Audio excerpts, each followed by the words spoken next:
Halo teman-teman, kembali lagi bersama saya Robi di channel Visual Geek Stuff. Di channel ini saya berbagi pengalaman dan perjalanan saya di dunia diecast. Nah, pada video kali ini kita akan membahas produk lama dari Popress, yaitu PR64 nomor 53 GTR Nismo 400R. Sebenarnya nggak terlalu lama-lama banget ya. Ini rilisnya di 2023 pertengahan kalau nggak salah ya. Dan ini tuh sempat booming ya ke waktu rilisnya, karena untuk mobil aslinya legend banget ya. Ini sedikit yang punya untuk warna kuning ini ya, gitu. Jadi banyak yang nyari untuk diecast-nya. Dan sebelum kita bahas diecast-nya, kita seperti biasa akan bahas dulu packaging-nya teman-teman ya. Di bagian depan seperti ini ada ilustrasi dari 400R warna kuningnya. Ini menyala banget ya, kuningnya cakep sekali. Lalu di bagian sebelah kanan di sini ada logo Popress. Di bagian sini ada warning, dan sayangnya ini unlicensed teman-teman ya. Entah kenapa untuk mobil custom itu Popress nggak ada license-nya teman-teman ya. Mungkin susah juga ya untuk dapat license dari produsen mobilnya gitu ya. Lalu di bagian sini ada artworknya lagi dan logo Popress. Di bagian sini ada tulisan GTR Nismo 400R teman-teman ya. Seperti itu untuk packagingnya. Kita akan unboxing dulu biar kita bisa lihat diecast-nya teman-teman ya. Nah, ini produknya yang udah saya unboxing teman-teman ya. Kita akan lihat dulu sekilas, semoga aja nggak ada yang den. Bentar, baru aja ngomong nggak ada yang den, ini ada nih teman-teman ya. Ini catnya seperti menggelembung gitu ya, kelihatan nggak? Nah, seperti itu. Entah ini waktu dulu memang udah ada atau memang karena didiemin ya, saya kurang tahu tuh. Nanti kita akan lihat detailnya teman-teman ya. Ini sekilas seperti ini, semoga aja di bagian yang lainnya nggak ada ya. Tuh cakep padahal ya warna kuningnya. Waduh. Nih di bagian atapnya juga ada nih. Nah di bagian sini nih ada nih, tuh kayak gelembung kecil gitu teman-teman ya. Sayang sekali nih. Oke, kita akan bahas detailnya sekarang ya teman-teman ya. Di bagian wingnya ini cakep ya teman-teman ya. Dia dikasih decal carbon fiber, cuman sayangnya dia nggak di finishing lagi dengan finishing glossy gitu ya, jadi kelihatan agak butek gitu ya. Untuk kaca belakangnya seperti ini polos, nggak ada defogger ataupun wiper ya, dan di interiornya juga polos-polos aja, warna hitam seperti itu. Tapi ini bisa dibuka teman-teman ya, nanti saya liatin ya untuk bagian bagasinya. Lalu kita lihat bagian depan atau atasnya dulu nih. Di bagian atasnya ini seperti yang saya tadi bilang, ini ada kayak rintis gitu ya. Saya nggak tahu nih kenapa rintisnya ya, cuman untuk catnya ini bagus ya, warna kuning, saya suka warna kuningnya. Dan untuk kaca depannya dia dari Mika, warnanya bening ya teman-teman ya. Dan di sini ada wiper juga dua ya, ada wipernya jadi kelihatan lebih real gitu ya. Dan di kiri kanan di sini ada spion ya, walaupun nggak ada reflektornya tapi ada gitu ya, enak buat di foto-foto gitu. Dan di bagian kap mesinnya di sini ada detail-detail kecil seperti water sprayer ya di sini. Lalu di bagian bawahnya di sini ada detail lubang dua kecil ya, warna hitam, cuman dia nggak bolong sih ya, kalau nggak salah nggak bolong. Lalu di bagian bawahnya juga di sini ada detail ya untuk keluarnya udara dari mesin ya teman-teman, cuma dia nggak bolong juga, dikasih warna hitam aja seperti itu. Untuk lekukannya kelihatan, cuman karena warna kuning kadang dia tuh kayak ada warna hijaunya gitu ya, kelihatan nggak sama kalian? Nih kayak ada garis hijaunya gitu ya, jadi kurang rapi gitu. Dan di bagian kiri kanannya juga tuh seperti itu, karena dia openable part, jadi masih kelihatan cat-cat hitamnya sedikit gitu untuk detail kap mesinnya teman-teman ya. Lanjut ke bagian bawah, di sini ada headlamp. Untuk headlampnya dia dari Mika juga teman-teman ya, ada detail juga di bagian dalamnya, kelihatan nggak? Nah seperti itu teman-teman ya. Lalu di bagian sini ada grill dan juga ada logo GTR-nya tuh, seperti itu.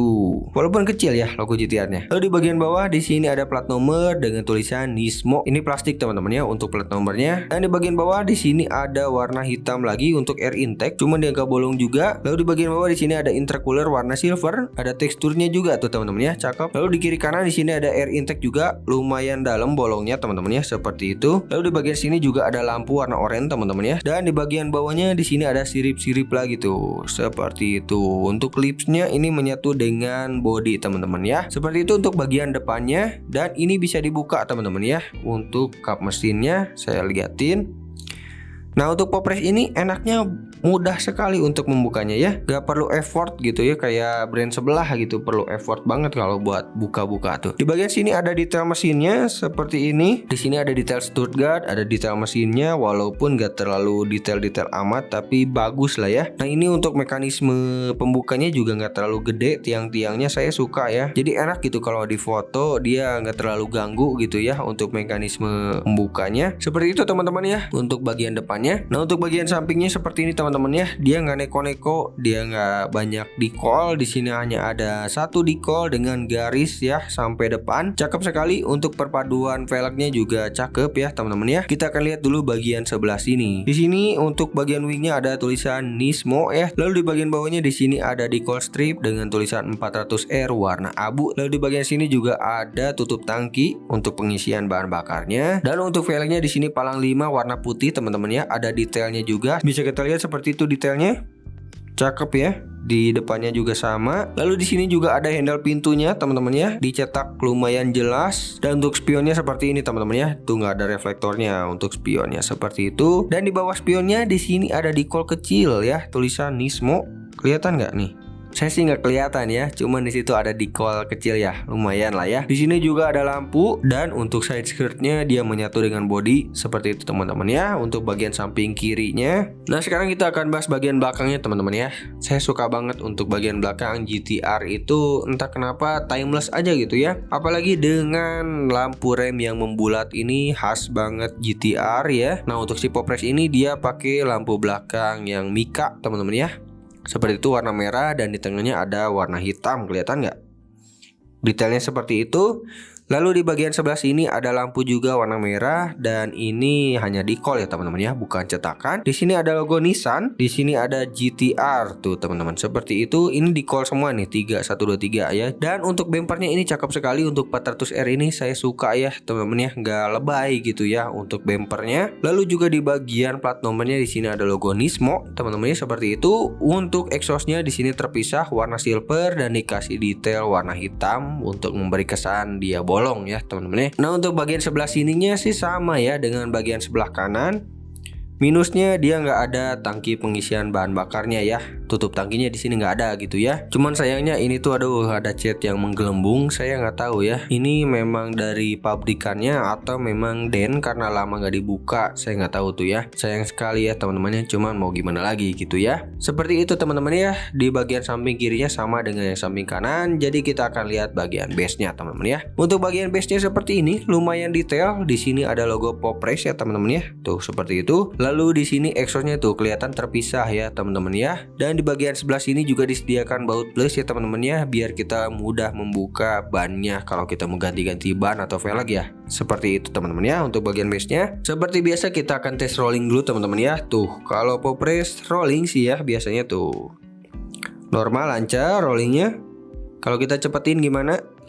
Tuh, rolling lancar teman-teman ya. Jadi jangan takut kalau kalian ada yang mau mainin di track gitu ya. Karena saya bingung sih kalau mini scale gitu ditanya rolling atau enggak ya. Rolling nih. Silakan dipakai di track gitu ya.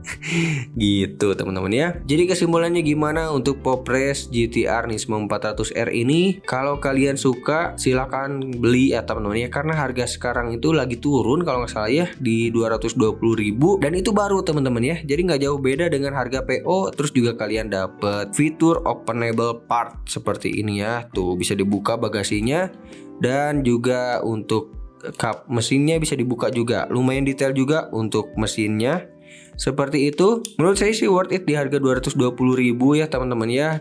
Terus juga build quality-nya bagus. Cuman sayangnya ini catnya entah kenapa rintis atau memang dari sananya ya saya lupa gitu ya sayangnya. Seperti itu teman-teman ya. Jadi worth it aja di harga 220.000. Silahkan kalau mau check out sebelum nanti hilang lagi dari peredaran ya teman-teman ya. Oke segitu aja mungkin review dari saya. Bila ada masukan silahkan tulis di kolom komentar teman-teman ya. Dan kalau kalian merasa terbantu dengan video ini silahkan subscribe channelnya. Dan kalau kalian berkenan silahkan follow Instagram saya di Visualogicstap teman-teman ya. Terima kasih sudah menonton. Sampai jumpa di video selanjutnya. Ngeng.